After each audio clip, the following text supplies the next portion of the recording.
किया। तो मैं आपको बताना चाहती हूँ कि इस रैली का दर्शन करने का कितना बड़ा सौभाग्य गुरु महाराज ने हम आपको दिया है। गुरु महाराज ने कहा है कि जो रैली चलती है और जब रैली में शाकाहारी प्रेमी टोपी पहन कर जैकेट पहन कर चलते हैं, जय गुरु नाम का झंडा पकड़ कर चलते हैं, तो वो मानव नहीं देवी देवता बन जाते हैं।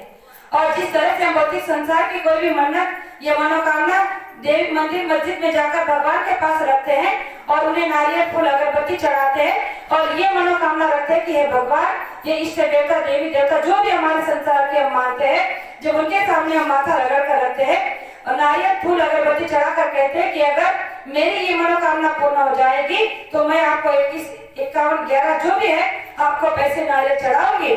और अगर हमारा मनोकामना पूर्ण हो जाती है तो हम उस भगवान को वो मन्नत पूरी करने का जो हमने वादा किया वो करते हैं। लेकिन गुरु महाराज ने कहा कि आपको ना फूल अगरबत्ती चढ़ाना है, ना 51, 21, 11 रुपए चढ़ाने हैं। आपको क्या चढ़ाना है? केवल अपने अंदर के 2 अवगुण। आपको रैली जब अगर आ रही है तो उन लोगों के सामने खड़े होकर केवल एक नेक मनोकामना को रखना है और क्या कहना है कि हे गुरु महाराज, मैं इन देवी देवताओं को साक्षी मानकर आपसे ये संकल्प करती हूँ कि आज तक मेरे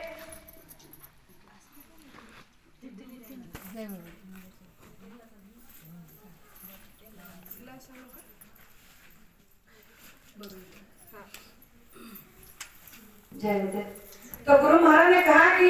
आपके संसार की जो भी मनोकामना अभी तक आपकी पूरी नहीं हुई है या आपका संसार का कोई भी काम अड़ा पड़ा है, जैसे कि आपके बेटे की शादी नहीं हो रही, बेटे की शादी नहीं हो रही, बेटे को सर्विस नहीं लग रही, कोई जमीन जायदाद का, कोई कोर्ट कचहरी का काम, या फिर आपके घर में कोई दुख तकलीफ बीमारी संकट है जिसके लिए आप बहुत परेशान हैं, आपने कई महीने साल गुजार दिए, तो गुरु महाराज ने कहा कि पहले आप अपने ग्राम देवता इष्ट देवता जो भी आप देवी देवता को मानते हैं उसके आगे इस बात को रखना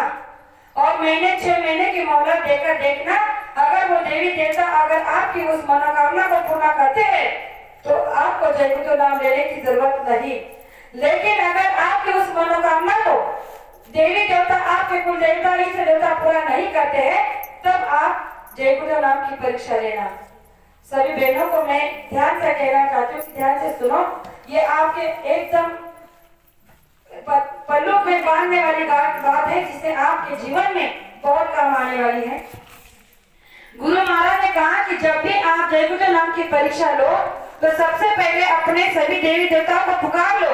और अगर वो आपके काम को नहीं करते हैं, आपकी मनोकामना को नहीं सुनते हैं, तब आप जय गुरु नाम की परीक्षा लो। तो आपको क्या करना है? उस समय केवल अपने आंखें को बंद कर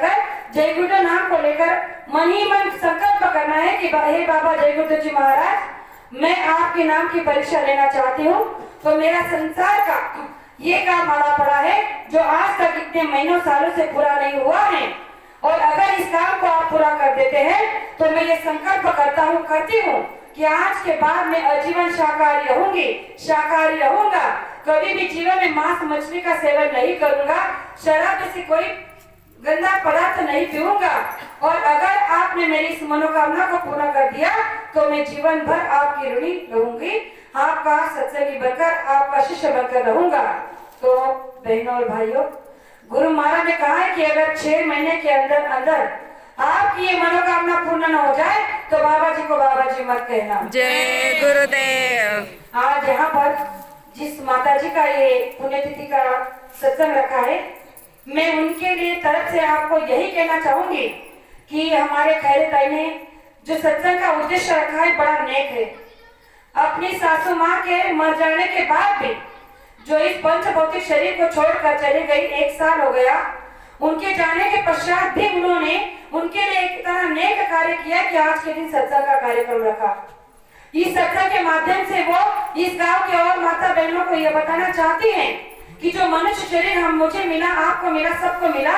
ये जीते जी परमात्मा का दर्शन करने का लिए मिला है, और अगर इसमें आप जीते जी परमात्मा का दर्शन कर लेती हो तो आपका मनुष्य शरीर सार्थ हो जाएगा। और इसी नेक उद्देश्य को लेकर आज का सत्संग उन्होंने रखा है। मैं भी अगर इतने दूर से चलकर आई हूँ तो मैं इसी काम के लिए आई हूँ कि आपके कानों तक, आपके घरों तक इस बात को पहुँचा दूँ कि हमारे बाबा जय गुरु जी महाराज इस संसार के एक में ऐसे महात्मा है जिन्होंने इस संसार के सभी दुखी कष्टी और जितने भी मजबूर दुख से भरे हुए प्रेमी हैं उन सबके दुख को हरने का बेड़ा उठाया है। तो आप सभी से मैं बार बार यही कहना चाहूंगी कि इस नाम की परीक्षा लेकर देखो, आपका काम पूरा ना हो जाए तो बाबा जी को बाबा जी मत कहना। ये मेरा 17 साल का अनुभव है, लेकिन फिर भी मैं आपको एक ऐसा अनुभव आज बताना चाहती हूँ जो मैंने कल ही नया नया सुना, जो रात को मैंने हमारे कुसुम ताई के घर पे बताया। उनकी जो मकान मालकिन थी नीचे बैठने के लिए आई थी, उनसे चर्चा में जो बातें हो रही थी तो उसके दौरान मैंने उन्हें ये एक उदाहरण देकर समझाने की कोशिश की। तो वही बात मैं आपको भी बताना चाहती हूँ कि कल जब हम यहाँ आ रहे थे तो रास्ते में आते हुए मुझे बस में एक मेरी गुरु बहन का फोन आया। गुरु बहन गुजरात की है, गुजरात में आदिवासी हैं, आदिवासी क्षेत्र से हैं। उसका गांव है लुई पिपलोद करके गांव है उसका, और इतने वो लोग गरीब है